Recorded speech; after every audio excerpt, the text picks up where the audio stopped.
Deus. Deus usou a profecia para 2 pessoas. E cumpriu no outro dia, como Deus usa as crianças. Eu não sabia de nada, eu estava com problema na sua casa. E descendo essas escadas aqui, ele sentou ali. E eu deixei lá e subi para pegar alguma coisa, eu deixei lá com a irmã. E quando eu vi, essa irmã está chorando. E eu disse, meu Deus, o que aconteceu? Eu pensei que ia acontecer alguma coisa com o Dudu. Ela falou, Deus acabou de falar com essa criança o que aconteceu dentro da minha casa. Como Deus usa. É só você permanecer na casa do Senhor. Aleluia, porque Deus procura os tais. Aleluia. Que o adore em espírito e verdade. Amém? Vamos colocar de pé, vamos fazer uma oração da fé em nome de Jesus. Orar também pela tua oferta, você que não ofertou, estarei nessa aula em nome de Jesus. Mas nós vamos fazer essa oração de intercessão pela tua vida espiritual, pela tua vida sentimental, pela tua vida material, porque tudo Deus pode fazer nessa noite. Você está no lugar certo e na hora certa, que é na presença de Deus. Deus marcou segundo com você aqui nessa noite.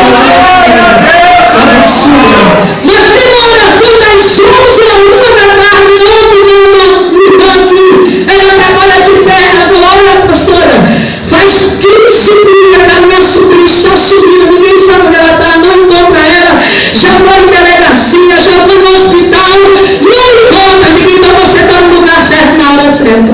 Vamos orar, e Deus vai vir encontrar ela. E aonde ela estiver, Jesus vai tocar no coração de alguém para lidar com a sua família.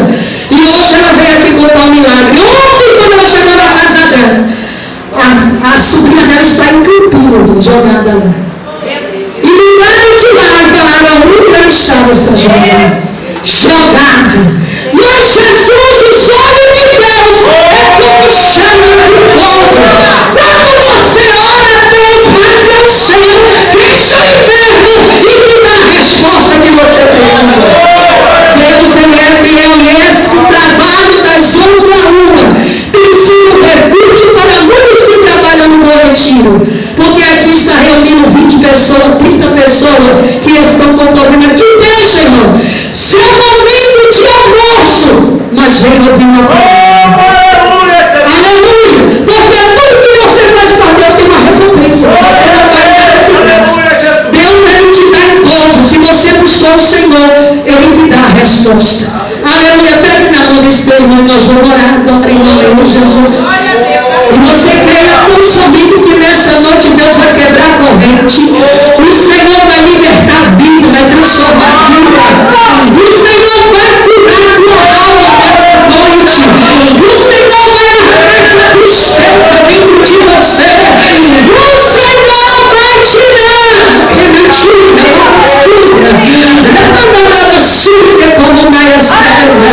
O que está me incomodando nesta noite, porque o Senhor Jesus. Então neste momento você vai pedir para Deus o que você quer nessa noite. Ainda tem a palavra da minha nessa noite. Aleluia, Senhor, que chorando e eterno Deus. Olha essa igreja nessa noite, Jesus amado. Olha na mão da tua chama. Olha Jesus acabou de agora toda hora. Mas já não podemos agora movimento veículo, meu Deus. Vai desfazer agora toda a macumba do inferno, meu Senhor. Toda a destruição do meio da família. Olha, Senhor, ajuda a restauramento nessa noite. A saúde, meu Senhor, da glória. E restaurando nessa adormecida e necessita. Eita, agora no meio da família. Eita, agora nesse meio da destruição. Coloca paz, Jesus amado. Coloca união, coloca comunhão, Jesus querido. Porque Deus fiel, Deus poderoso. E que nessa noite cada um que já se encontra aqui.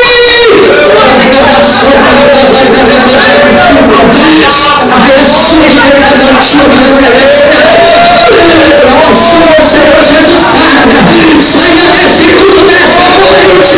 Saia desse culto nessa noite. Transformado pela palavra. Transformado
nome de Jesus.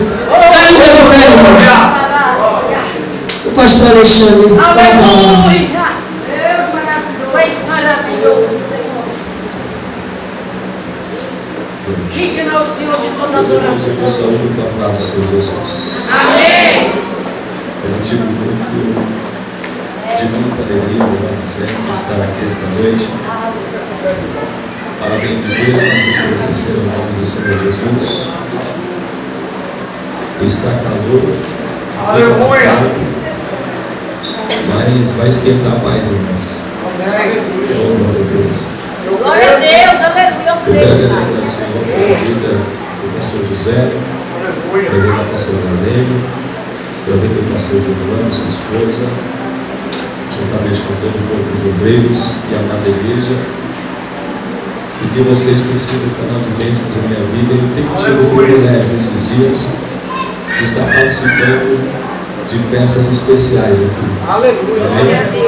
Quero louvar a Deus pela vida da minha esposa que me acompanha, a minha companheira, coroa da minha casa, pessoa que Deus colocou ao meu lado, para juntos fazermos a vontade de Deus.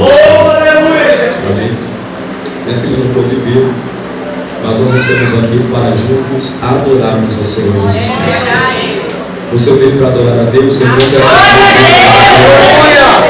Você veio para adorar a Deus, levante a sua mão e diga aleluia. Eu quero acender a tua oração. Então durante a palavra vai ser um diálogo. Deus fala contigo, você fala com Ele, respondendo os seus pensamentos e também glória a Deus e aleluia. Amém? Glória a Deus. Meus amados, eu vos convido a pegar as suas Bíblias e por gentileza abrir no livro de Juízes capítulo de número 6, a partir do versículo de número 11 a seguir. Glória a Deus.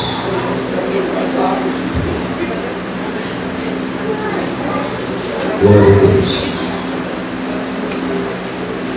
Quantos já encontraram o texto sagrado, digam amém. Amém. Gostaria que todos encontrassem para que juntos possamos fazer uma leitura e você possa levar na tábua do teu coração essa noite a palavra de Deus gravada nele. Amém? Amém? Amém. Versículo número 11 a seguir, que diz: Então o anjo do Senhor veio e assentou-se debaixo do carvalho que está em Ofra, que pertencia a Joás a Biasrita. E Gideão, seu filho, estava malhando o trigo no lagar, para o salvar dos midianitas. Então o anjo do Senhor lhe apareceu e lhe disse: O Senhor é contigo, homem valoroso. Mas Gideão lhe respondeu: Ai, Senhor meu, se o Senhor é conosco, por que tudo isso nos sobreveio? Ele é feito de todas as suas maravilhas, e nossos pais nos contaram, dizendo: Não nos fez o Senhor subir do Egito? Porém agora o Senhor nos tem desamparado. Porém agora o Senhor nos desamparou e nos deu nas mãos dos midianitas. Então o Senhor olhou para ele e disse: Vai nesta tua força e livrarás a Israel das mãos dos midianitas. Porventura não te enviei eu? E ele disse: Ai, Senhor meu, com que livrarei a Israel? Eis que a minha família é a mais pobre em Manassés, e eu menor na casa de meu pai. E o Senhor lhe disse: Porquanto eu hei de ser contigo, tu ferirás aos midianitas como se fossem um só homem. E a igreja gloriosa diz amém, glória a Deus. Tome os nossos assentos, meus irmãos. Obrigado. Glória a Deus. Olha para cá, por gentileza. Meus irmãos, A palavra do Senhor nos mostra que o apóstolo Paulo, ensinando a Timóteo, quando ele pastoreava a igreja de Éfeso, em sua primeira carta, no capítulo 1, versículo 15, ele falou: Timóteo, a palavra de Deus, ela é fiel e digna de toda a aceitação.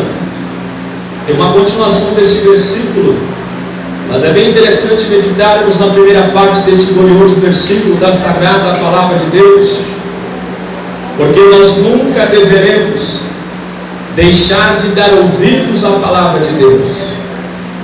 Nós nunca deveremos em um culto estar dispersos quando o Senhor quer falar conosco. Porque, pasme você, eu vou dizer uma verdade para a igreja. Em 1 Coríntios capítulo de número 14, versículo de número 9, está escrito acerca do ajuntamento da igreja. Porque a igreja de Cristo não é as colunas desse santuário. A igreja de Cristo não é os blocos que fundamentam a fundação desse santuário terrestre e humano. Não. A igreja de Cristo somos eu e você. O próprio Jesus falou: quando reunir 2 ou 3 em seu nome, ele se faria presente no meio dos tais que se reunissem em seu nome. Mas o versículo de 1 Coríntios capítulo 14, versículo 9, o apóstolo Paulo, ensinando a igreja de Corinto, ele fala: quando vos ajuntais, uns terá salmos, outros terá testemunhos, outros terá doutrina, outros terão revelações, outros terão algo divino da parte de Deus, e isso para edificação do corpo de Cristo. É isso para edificação da igreja. Então, neste primeiro plano, o Espírito Santo de Deus chama a tua atenção para ouvir aquilo que Ele tem para falar com você nesse presente momento, porque amanhã nós não podemos apontar para Deus e falar: o Senhor não me orientou, o Senhor não me auxiliou, o Senhor não me ajudou concernente a isso que eu estou passando. Mas preste bem atenção: o nosso Jesus, Ele é o dono da igreja. Porque a igreja, ela é a sua noiva. Nenhum homem tem o poder sobre a igreja de Cristo. Nenhuma mulher tem o poder sobre a igreja de Cristo. Jesus tem um cuidado peculiar com a sua igreja. E que cuidado é esse?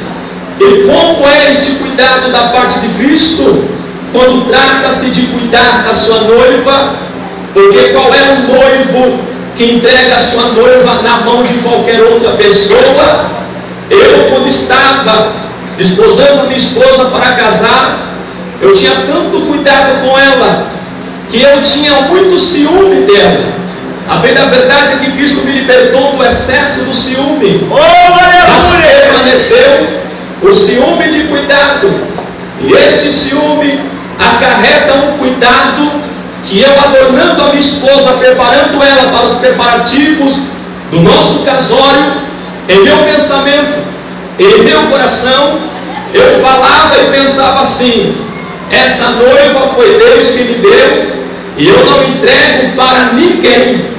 Ela está sob o meu cuidado, porque assim como Cristo é o cabeça da igreja, eu também sou o cabeça dela e o cabeça da minha casa. Então o Senhor Jesus, Ele cuida da sua igreja, usando os vasos de barro, com pregações, com revelações, mediante a exposição das Sagradas Escrituras de Cristo Jesus. Esta Bíblia aqui, que não é um mero livro, é um livro divinamente inspirado por Deus. Então, se você vem na igreja, canta salmos, mas não ouve a palavra, o seu culto é incompleto.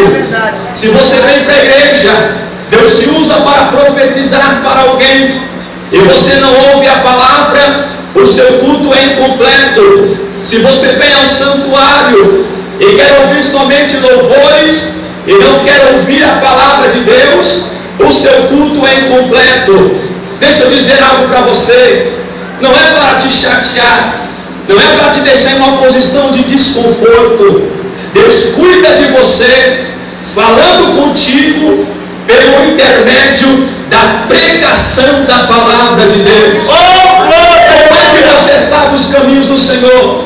Meditando na palavra. Como é que você sabe o que Deus quer de você? Meditando na palavra. E como é que suscita a sua fé, que também acarreta a esperança, para que você venha vencer as adversidades do dia a dia? E quando vier um urso, um leão e também um gigante, que foram os adversários de Davi, quando Deus estava forjando o seu caráter, ele tinha fé plena em Deus. Mas como é que ele tinha plena fé em Deus?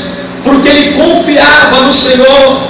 E como é que eu vou ter fé em Deus, igreja?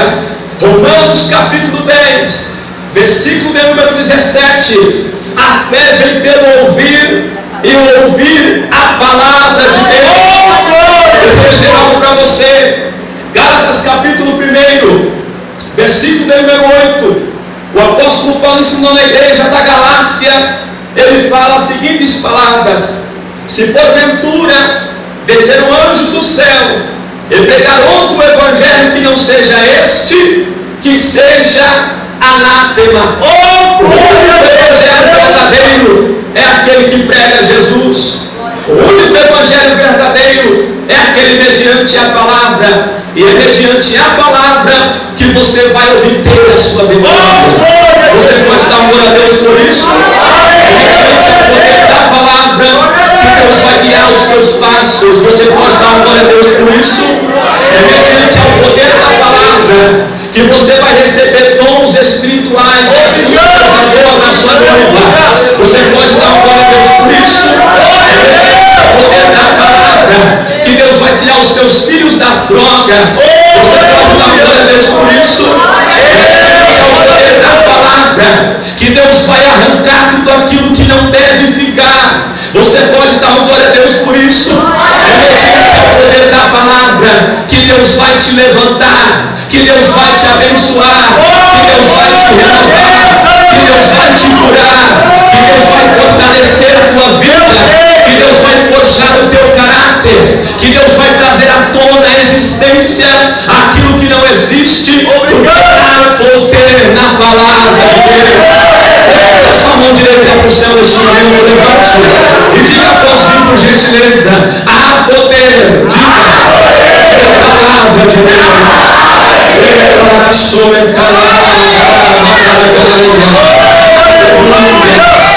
Aleluia.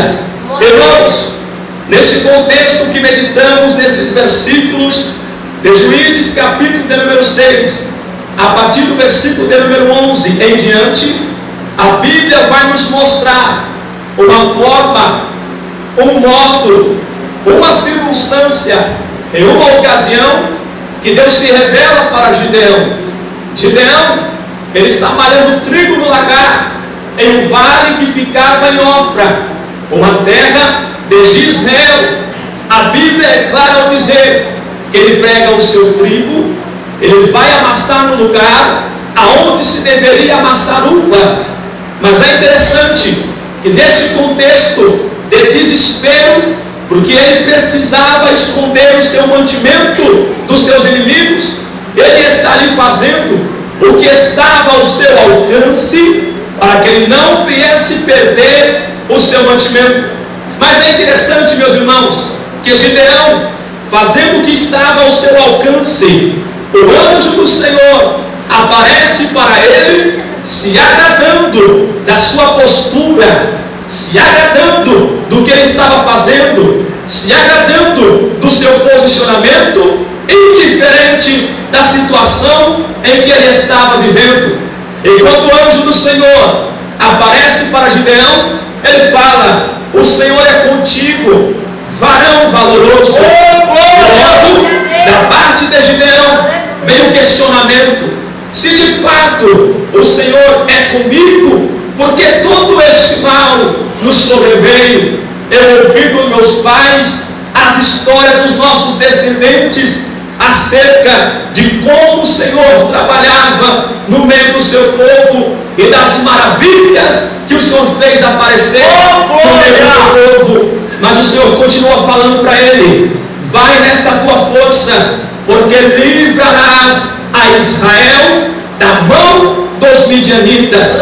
E é interessante, meus irmãos, que Deus ali faz uma promessa para ele: porventura eu serei contigo, porventura não te enviei eu. Vai nesta tua força, porque livrarás a Israel da mão dos midianitas.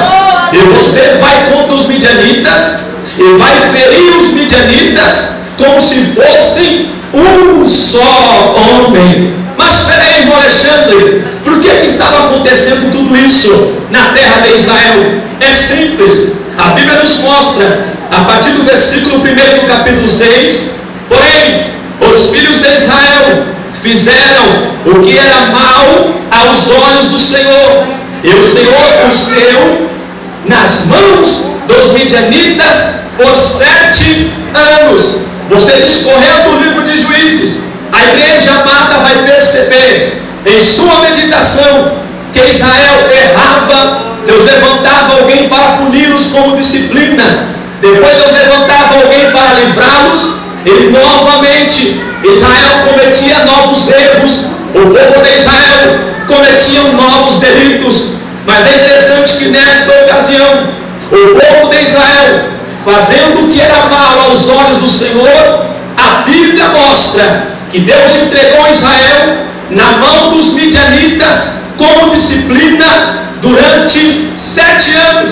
Durante esses 7 anos, a Bíblia mostra que o povo de Israel começou a construir para si, nas cavernas, covas e também fortificações para se esconder dos midianitas e também dos do Oriente que contra eles subiam. É interessante que durante esses 7 anos o povo de Israel plantava tudo aquilo que tinha em sua sementeira, mas eles não tinham o prazer, eles não tinham o privilégio de colher aquilo que era fruto do seu trabalho, aquilo que eles lançavam na terra para nascer. A Bíblia fala que durante 7 anos os midianitas e também os do Oriente subiam contra Israel em uma multidão tamanha que, ao longe observando, pareciam mais uma multidão de gafanhotos. Por isso o povo de Deus fugia, o povo de Deus plantava e não colhia. E quando os midianitas vinham contra eles, a Bíblia nos mostra que os midianitas não deixavam nem bois, nem ovelhas e nem jumentas, e não deixava absolutamente nada. A situação de Israel ficou tão caótica, a situação de Israel ficou tão opróbrio, ficou tão deprimente, que no versículo de número 7 a Bíblia diz claramente: e sucedeu que, ou melhor, no versículo de número 6, Israel empobreceu muito pela presença dos midianitas. Então os filhos de Israel clamaram ao Senhor. A situação era tão ruim, a situação era tão deprimente, era tão deplorável, era tão caótica, que Israel, a terra e a nação que adorava um Deus que é o dono do ouro e da prata,